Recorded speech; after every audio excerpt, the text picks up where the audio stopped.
కానీ షడ్రకు మెషక్ అబేద్నెగోలు మా ప్రాణం పోయినా కూడా పర్వాలేదు, కానీ వినండి వినండి వినండి వినండి, మీరు వినాలి వాక్యం దయచేసి వినండి, శ్రేష్టమైన వినండి. మీ చూపులు ఇక్కడే ఉండాలి, మీ ఆలోచన ఇక్కడే ఉండాలి, మీ మనసు ఇక్కడే ఉండాలి, మీ మనసు అభివృద్ధి చేయాలి. ఇక్కడ దయచేసి గొంతు చించుకోండి, గొంతు పగిలేదట్టు గుండె పగిలేదట్టుగా చెప్తున్నాను. కారణం ఏంటంటే నాకు నేర్చుకోవడం వస్తుంది, మీకు నేర్పించుకోవద్దు, నేను కూడా నేర్చుకోండి, కలిసి నేర్చుకున్నాం, కలిసి నేర్చుకున్నాం.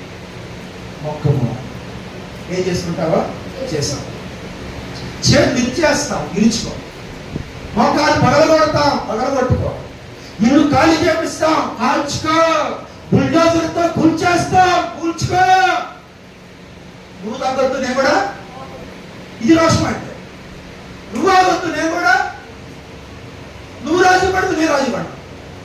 నువ్వు రాజీ పడద్దు, నేను రాజీ పడను.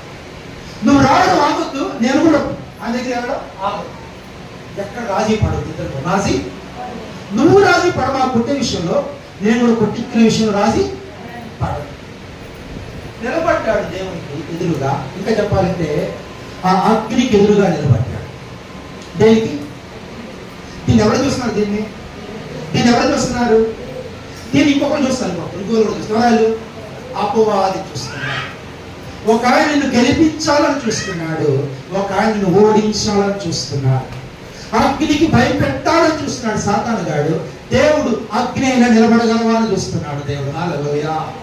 అగ్నికి ఎదురుగా వెళ్తున్నారు షడ్రకు మెషకు అబేద్నెగోలు. అగ్ని ఏడింతలై మండింది. ఆ రోజు ఏడింతలై. మీకు ఎప్పుడైనా అగ్గిపెట్టె ముట్టుకుందా? అగ్గిపెట్టె పుల్ల మంట ఎలా ఉంటుందమ్మా?